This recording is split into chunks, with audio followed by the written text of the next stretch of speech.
is time for another Vampire Diaries. This time I am not walking many.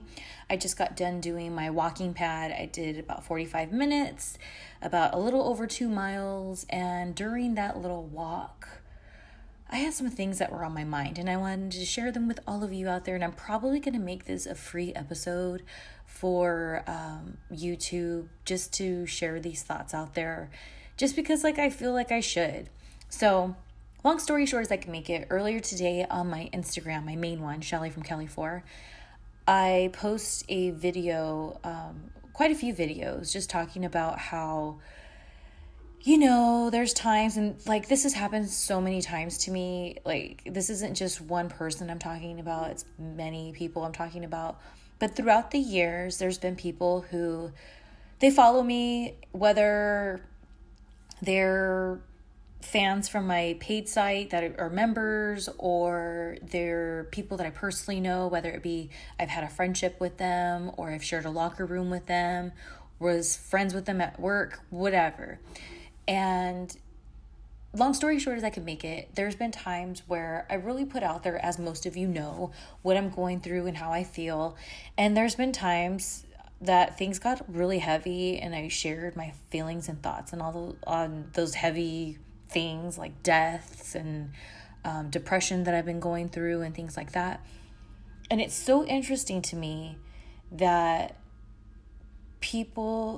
there's some people who I would not expect, because nobody owes me anything, but when they reach out to see if I'm okay, I would think that they would do it during those times where I really truly need it, versus when I'm sharing maybe an epiphany I've had or some healing that I've had, because having an epiphany or healing is really, really positive, duh.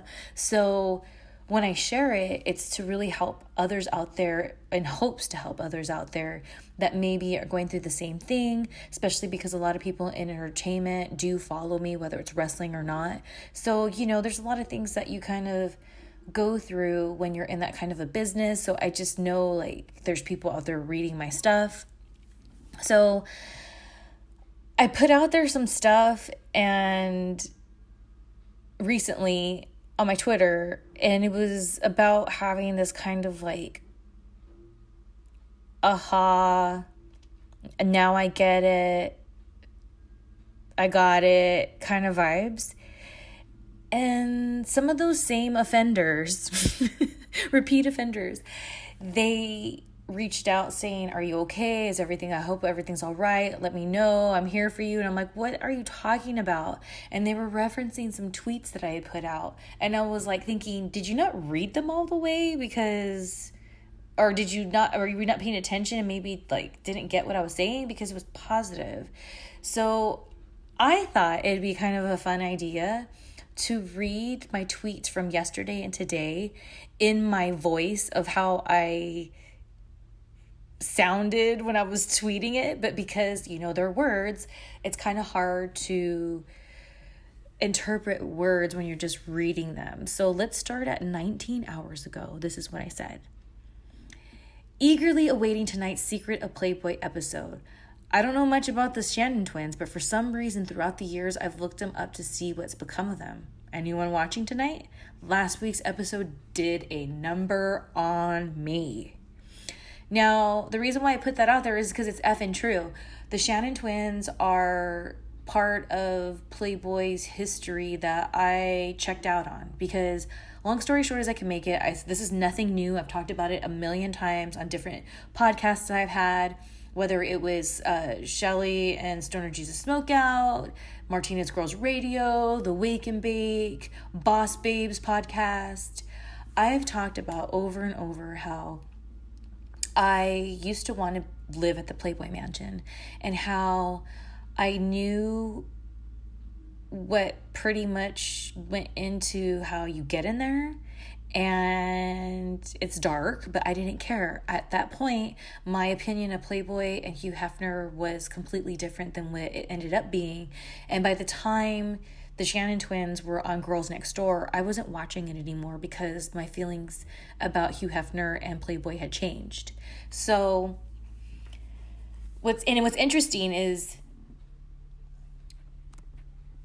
before I totally checked out of Playboy, I will admit this, I do remember seeing the twins at the last Playboy party that I went to, that wasn't a marijuana benefit, because I've been there for marijuana benefits, and those ones, like, Hef didn't come out. Like, it was like people rented out the party, you know, but I'm talking about the other Playboy parties. I remember seeing them, and I remember being like, oh, those are those twins. So I still was kind of still into wanting to be in the whole Playboy world, but I was definitely starting to check out. So when they became super famous with Girls Next Door, I had no clue, because again, I wasn't watching it. So that's why it's been really weird to me for years. Randomly, I just like, what happened to those Shannon twins? I wonder what happened. And it seemed like I never really could find anything. And that's why I put that tweet out there, because it was just how I was feeling. Okay, and so the next tweet says, for years, I've had reoccurring dreams that finally make sense. It's deep, real, and a lot. The last 6 months have been such a trip. So much information has come my way. Lots of filling in the blanks, which has led to healing, but draining. So many ... And that goes to my blog on shellymartinez.net. And so let's go there, and I'll read the rest of it for you. So many dreams make sense now. Naturally, I've tried to decode them, but now the answers keep coming to me with no effort on my part. That's how I know it's organic and real. My dreams have now become life. This isn't the first time or the last. I'm aligned with my purpose, and I hope to continue this path without straying too far. Seems to be the theme of my journey, straying away from my purpose a little too long. Time to ignore all the distractions and embrace the present and future. Positive vibes, love and light to whoever is reading this. One love. Yay! I kind of think that's to me too. I Shelly McFly. See, you guys Shelly McFly with me. So that is true. I've had lucid dreams my entire life, and people have been like, oh my gosh, you're psychic, and it's like, no, I'm not. It's just, I've always kind of known that it's not like I have this special gift. It's just due to my spirituality and seeking out what I seek out, my spirituality, which is my relationship, my personal relationship with God. So because of that, that's always made me be more aware and in tuned with what I feel everyone is capable of, but it's like you got to do the work to tap into it. So naturally, like I said in the blog, there's been a lot of times where I try to decode my dreams. Oh, what does it mean? Does it mean this? It means that? Whatever. And it seems like when I totally, like the total, like, you know, when they say just when you aren't thinking about something or you're not trying anymore, that's when things happen. Like, it's so true. And I think what the thing is it's like we overthink things, so we try to make something more than it is sometimes. So I do that with my dreams, and I hate it. The older I get, I've been really trying to surrender that and just like make note of them and move on. And when I've done that, that's when I've had clearer vision. And I'm really appreciative towards that. So I had a moment where I just was kind of recollecting all my thoughts and feelings of what's been going on with me for the last about year now, you know, really since Fred died. So that was last February. Fred was my 20-year-old mini pincher, Fred Mertz, rest in peace. And so ever since then, it's just like almost every day I'm a different version of myself, and there's just been a lot. And it's crazy that a lot of unanswered answers have come my way, like I said in the blog, organically and without me even trying. Just a lot of really deep things that I needed a lot of freaking healing from. Like, I'm talking about things from my childhood on up to present days. So it's been a freaking lot. But now these dreams that I've had leading up to this season of change for me, they all totally make sense. Okay, my next tweet. Oh, I was listening to music on Pandora. Shout out to Pandora. And it's called Morning Mist by Cool and Clean. And I just put sexy song. Okay, this is why these are the tweets right here where I'm talking about why people misinterpreted it. So here we go. Ready? Okay. These are my tweets. Words cannot express how much shock I'm in right now. Don't know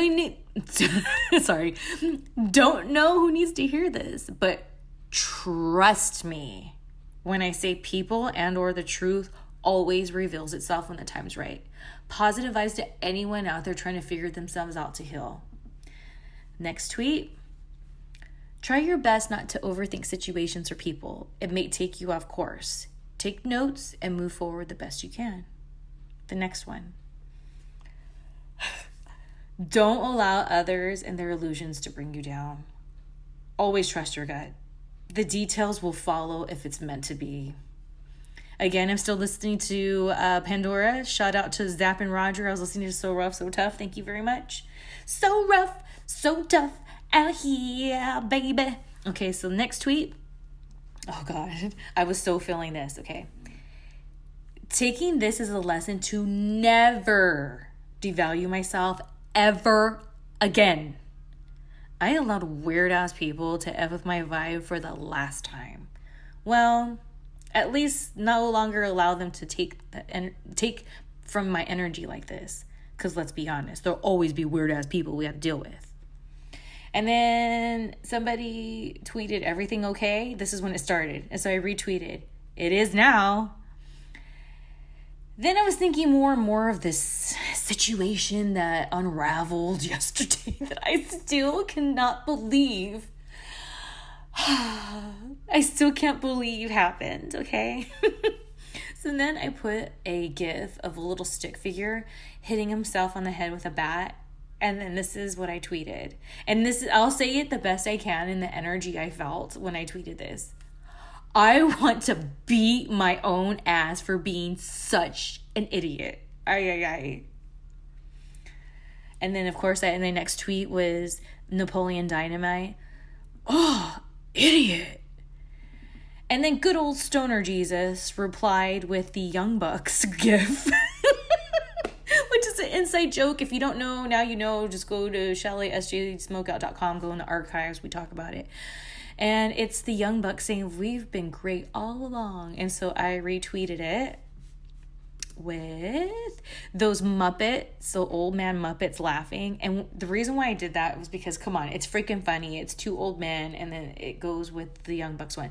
But because of the inside joke, I laughed so hard when I saw that gif. So shout out to Stoner Jesus.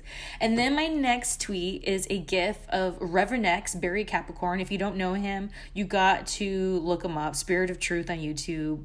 There it is.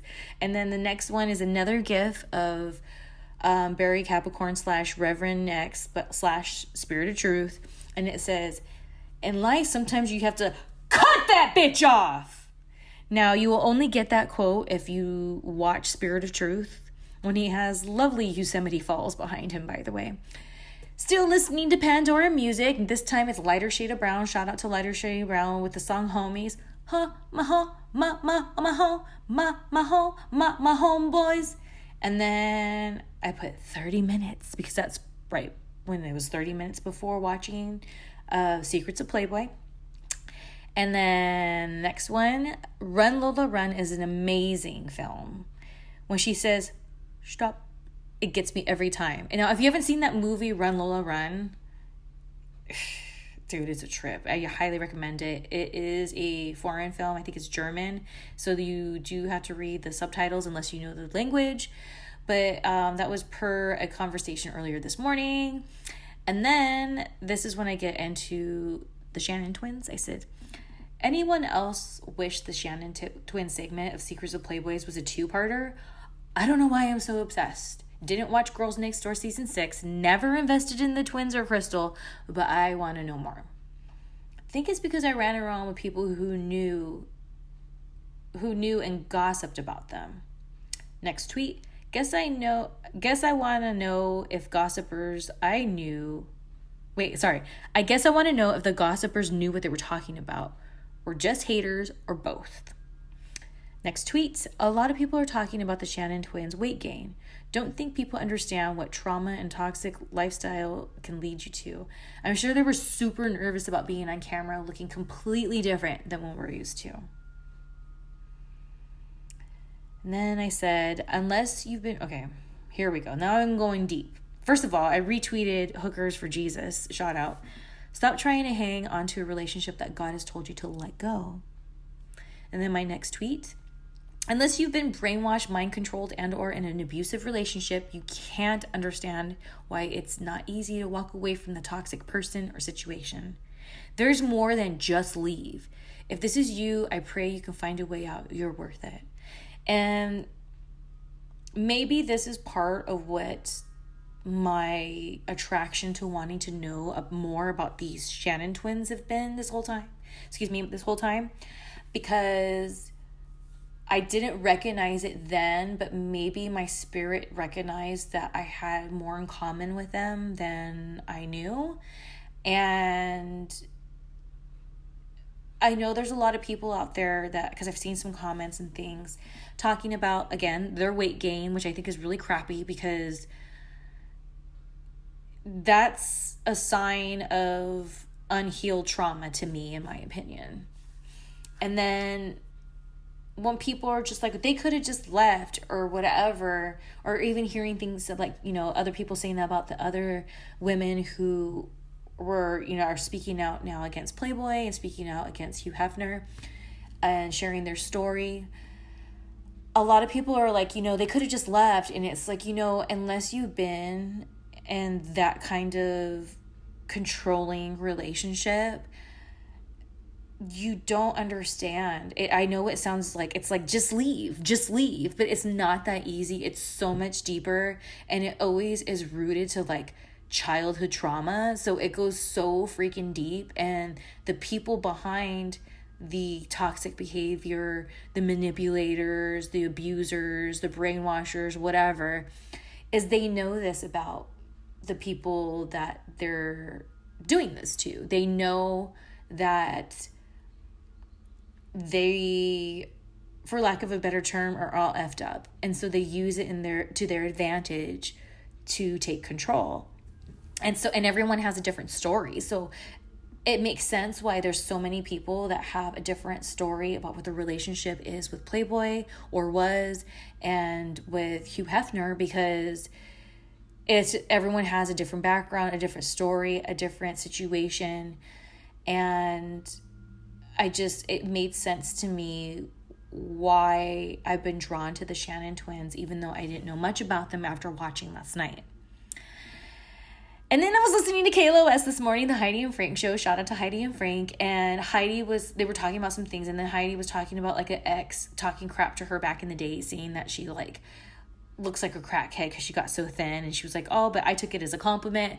And I'm like, dude, I totally relate. So I just threw this tweet out to them, not only to interact with their show because I love their show and that's just me being a fan, but I thought like maybe my fans would like to hear this too. So this is what I put. When WWE fired me, a girl left a voicemail from a private number mocking me for getting fired and said I got too skinny. Joke's on them. I took it as a compliment. Have a couple guesses who this girl was, but I'd love to know for sure. And then, of course, I had to retweet a Svengoolie, telling people to vote for my amigo. And then this is where people started to interact. And then they said, or there was a tweet that Ben Espinosa sent me. He said, you were awesome in WWE. Your aerial gimmick was amazing. And he put a gif of me running into the ring with a black and red outfit on with my Misfit gloves on. Thank you very much. And this is when I was like, oh yeah. So I said, after that win, no one in the group told me they weren't getting into the ring. So I went in to celebrate. Luckily, I realized what was going on. So I played it off like I was running into the ring as a shortcut. Assholes. Next tweet. I retweeted myself just so people knew what I was talking about if it came on their feed. It was weird hearing people backstage saying I shouldn't have gotten in the ring, talking shit, yet no one said it to my face. Tripped me out because I was led to believe it was so cutthroat there. Couldn't figure out why people were gossiping about it versus quote unquote correcting me. figured it'd be the perfect opportunity to quote unquote punish or quote unquote make an example out of me. Looking back, it's so strange hardly anyone said anything to me about my character or anything aside from Vince telling me I was doing a great job and they had never had anyone like me before. Thanks, V. So that's my... and then I retweeted my homeboy, Reno Scum. Shout out to Reno Scum. And he wrote, you got to become self-aware at some point. When shit just ain't sticking anymore, you got to go out on your shield, hopefully on your own terms, timely, and stop taking spots for the next up-and-coming men and women who are grinding for them. So, yes, I'm okay for people misinterpreting. I had such a moment yesterday to where everything made sense. I couldn't believe, and I still can't believe it, and I'm in shock of the information that I stumbled upon yesterday to fill in a lot of effing blanks. I just can't with myself. I just can't. I want to beat myself up. There's that. Then it's so crazy to me that people think I was so involved in the politics and being a troublemaker in WWE specifically that I had no clue what the hell was even going on. No one said anything to me. I don't know why, because I would see people get chewed the F out. Like, the only time I ever got like a talking to was when I was going through my whole Batista thing and Johnny Ace would talk to me about like what's going on. And I had this conversation with Vince about like, I was telling him, he was telling me like nobody liked me. We were walking down a hallway and I saw him and I really wanted to be in Playboy. And so I pitched to him. I saw an opportunity. I was like, well, there's Vince. It's just me and him in this hallway. And I stopped him and I told him that I really wanted to do a pitch to Playboy, doing a Betty Page Inspire spread, of course, promoting ECW and my Ariel character. So if you remember, all of a sudden I had Betty Page bangs for a little bit. And it's because I was really hoping that would happen. And that's when Vince was just like, I just want you to know you're doing a really good job and we've never had anyone like you before. And I was like, oh my gosh, thanks. And so even though I didn't say thanks, V, it was very much in that vibe. I was like, oh my God, thank you. And so when I hear these different stories about like, when Francine talked on her Eyes Up Here podcast about how she was, told that she should just oil up her chest and go into Vince's office and talk to him and whatever, like, no one ever told me that. And you know what the sad part is? I would have done it. Not because I was trying to get, like, an opportunity on the roster, but because I would be like, oh, that's how you get what you want on Vince. Okay, I really want to do this Betty Page inspired Playboy spread, so let's do it. And so, like, I guess what I'm saying is I was never really concerned about what other people were doing with their character, because I felt that I was the only effing vampire chick on the freaking show, that there was just no reason for that. So I was more interested in using WWE as a way to not only be a part of the show, of course, which was the main goal, being Ariel, but I also wanted different opportunities. Just like when I went up to Vince and pitched to him to let me be with Paul Burchill before I was Ariel. And for that one night in Velocity, I was. And I remember I was like, I can see it now. Like, there was a Pirates of the Caribbean coming out. I can't remember. I think it was Pirates of the Caribbean 2 maybe. And I was like, oh my gosh, me and Paul Burchill can go to the red carpet. We can be in character. Like, I was always looking for ways to get involved in things I already liked, but use WWE as a way to, like, get access to those things. And I did that all the time. And the reason why people don't hear about it is because I wasn't trying to use WWE to be super famous girl. It was to just get me the key to be around situations or people that interest me, just like when I dated Anthony Michael Hall, the way we met was because he was doing a show on the USA Network, and at the time WWE was having one of their shows on there, so he was there doing a cross promotion, and that's how we met, you know, and then we ended up dating for a while.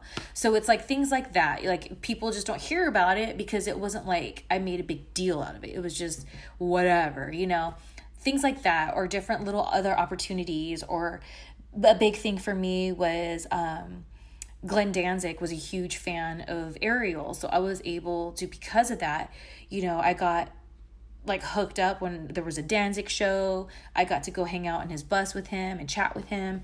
Things like that. It's like, that's what I was about. You know what I'm saying? I didn't care about getting a championship belt. I didn't care about headlining this and that and the other. I just wanted to be my vampire self, do my part, and use WWE to get my foot in the door to other places that I wanted to be. So it's just so crazy to me that like there was this whole other world that was going on around me that I had no idea until I left that world. And a little bit towards the end too, I've talked about it, where there was people who would kind of confide in me and tell me things, and those are things that I will never talk about because it's not for me to say. Like, I don't even care. Like, some of those people I do not like at all anymore, but that doesn't mean I'm going to go and tell their business. That's no class. Come on, people. So that's why I don't say that. But because I know these different things that happen to people because they told me they did, or I saw parts of the things happening to people, that's what gives me the confidence to talk about and be outspoken about the things that I am. And if I really wanted to be this big old troublemaker that I'm painted out to be, which is fine, paint me out to be the troublemaker, it's cool. It's crazy because if I wanted to be a troublemaker, I would say more. But I just really talk about the things that have affected me and my journey as a way to vent so I can let things go, and also as a way to help the younger generation of specifically female wrestlers that follow me or get wind of my shenanigans because that's me paying forward to the business, and that's just it. And it just felt like maybe I should share all this with all of you fine people. Usually I have my Vampire Diaries just available to my secret society, but I thought this one would be a really good one to be free, just to let you guys know what I got going on in my secret society. But if you couldn't care less about that, that's fine. Really, this episode is posted for free because I want those potential women in wrestling to hear this so they can relate, know that they're good enough. And it's not just the women, the men too, but that's the women because I was a woman in wrestling. It's really rough. It's really, really rough for the women in there.